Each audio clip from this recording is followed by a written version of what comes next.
Okay, so early in this, Adam Driver is teaching his daughter to do that hand whistle sound thingy. You know what I'm talking about? Woo! Woo! And she's just having the hardest time trying to figure it out. And I'm sitting there watching it like, well, that's just easy. I can do that in my sleep. Now I'm thinking it may be a tad harder than I originally thought.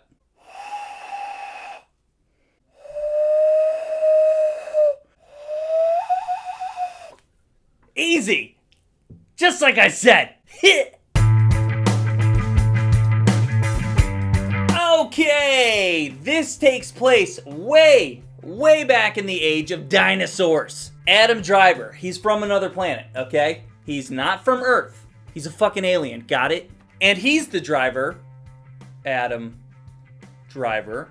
He's the Adam Driver of a spaceship that's hauling people across the galaxy. It's a job that he got into for a very specific reason, but they don't really flesh out what the job actually is. I know that he's the pilot, and he's supposed to get these people from one place to another.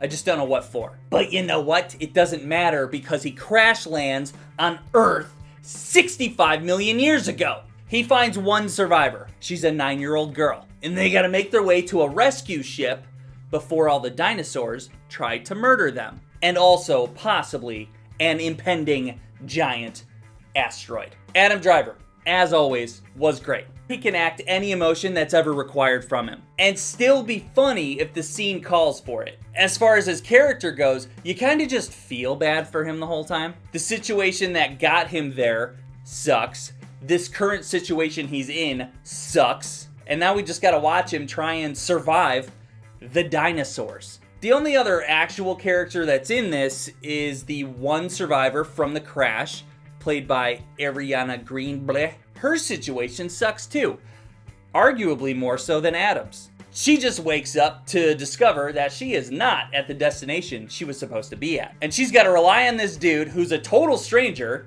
and every single thing that moves is trying to kill her. Acting-wise, I thought she did fine. Her character speaks a different language, so that just adds to the shittiness of the situation.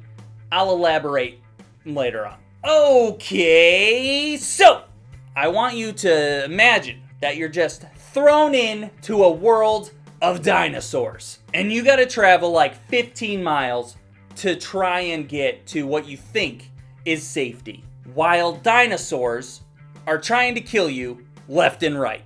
That's what this movie is. It is a basic sci-fi dinosaur adventure. It is not too much more than that. The trailer shows you exactly what you're gonna get, so don't go in with any expectations higher than that. So if those are the expectations you go in with, you're gonna have a good time. Just like me. I had a good time. You know what I really like though? The dinosaurs. I'm a dino guy. And it was really cool just seeing them in the wild, killing shit, and going after these aliens that look like people. And isn't that kind of a weird, interesting perspective? If you're looking at Adam Driver's point of view, in this, he crash lands on an alien planet, the dinosaurs are the aliens. It's also not just dinosaurs, it's bugs and parasites, and everything is sticky, and the planet just sucks. Everything during this time period, if you're not equipped for it, is terrifying. They kept the story pretty tight at a runtime of an hour and a half. It was a nice steady pace, and they hit us with a few jump scares too. The very first jump scare legit made me jump, and I was very embarrassed. The sound editing and the sound design were surprisingly good. I especially liked the sound of the spaceship in the beginning. Now, something that I just wasn't a fan of was the dynamic between these two characters.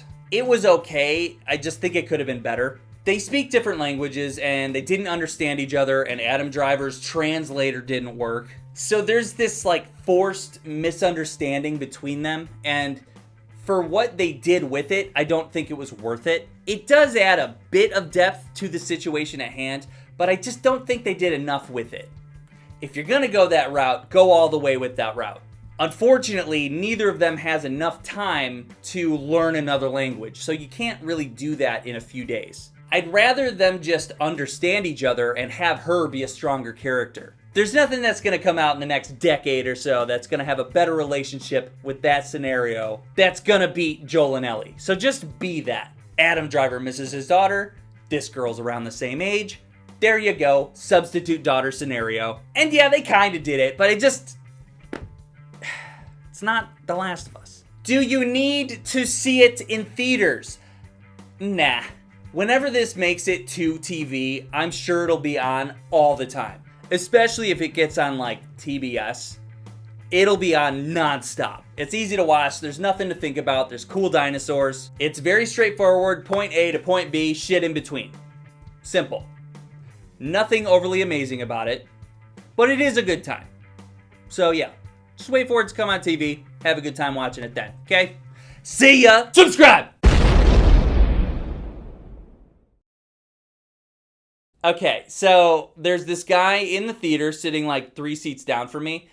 And about halfway through the movie, I hear him crying.